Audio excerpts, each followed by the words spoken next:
So back to these FAQs and the discussion that Diane had. Here's kind of some thoughts on what they're trying to say. In general, these P2P payment providers are financial institutions. We've already covered that. However, I need you all to understand this.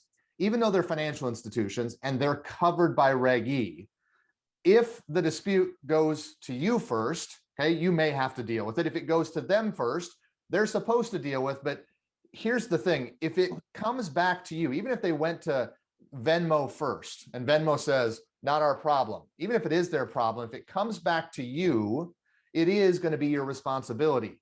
You're not going to generally be able to pawn off these third-party payment app disputes to the third-party provider unless Section 14 applies. And that's what I'm going to help you out with here in just a moment.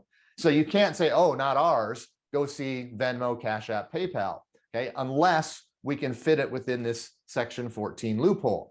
Now, that's a big if, and that's, again, what these Q&As try to address. So here's how the loophole applies. If you're looking to see if you can pawn it back on the third-party payment app provider, here's what we have to make sure that we understand.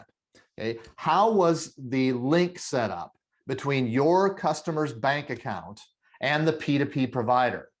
And there's two different ways they do this. They either do it by providing directly the bank account information. So if I have a bank account with you, okay, I give my account number, and that's how they tie the Cash App, Venmo, whatever account to my bank account. And that's how the money gets transferred. Well, Section 14 will apply in those scenarios. In other words, if your customer has set up with the third-party payment provider, okay, the link just with the bank account information, those transactions between you and the third-party payment provider will be ACHs. Okay, it doesn't matter what the transactions are on the other end that are actually being disputed. It's the fact that the flow of money from your bank account to your customer's third-party payment provider, if they're ACHs, Section 14 will apply because there's not a separate agreement other than the general ACH rules. Okay, so therefore those three criteria are all present. However, if the link between the bank account that your customer has with you and the third-party payment app provider, if they link those two things with a debit card that you supplied, and I can tell you, I have some of these, and that's how I've done it. I have some that are just bank account, but many of them, they just want your debit card. Well, if the debit card is used, then there's a separate agreement within the industry to honor one another's debit card transactions. Therefore, the three criteria that Section 14 allows in order to have the loophole, hey, aren't present, because there is a agreement to honor those debit card transactions in place. And therefore, if the disputed transaction on the other side through the third-party payment app provider comes back to you, you can't say not mine because it was tied together with a debit card. So the difference is, did the customer tie the link between the bank account and the third-party payment app provider with just their bank account information, or is their debit card the link? Debit card, your problem.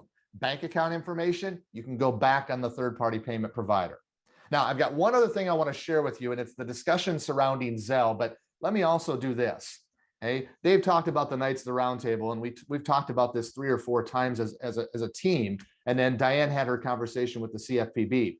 Okay, this is an area that we're about 80–90% as far as what we believe here. There's still some things that are fuzzy that I think the CFPB needs to provide some further explanation on, but we didn't really get that from the CFPB in that conversation that Diane had. And I'll invite her to come in here when I finish this last thought. So just understand, this is kind of an evolution, and you may have an examiner that maybe isn't in this same place, and be prepared for the debate, if you will, if it comes up. That last thought I want to leave you with is, some of you use Zelle. Zelle is a completely different animal because Zelle gets offered through the bank. Therefore, in order to use Zelle, my bank has to offer it. In that case, there will be an agreement in place between the customer, the bank, and Zelle. Therefore, you can't pawn any Zelle transactions off on Section 14 and say not mine. So that's kind of where this thing's at today. Wouldn't be surprised to see it change or something new come up in the next couple of weeks or months.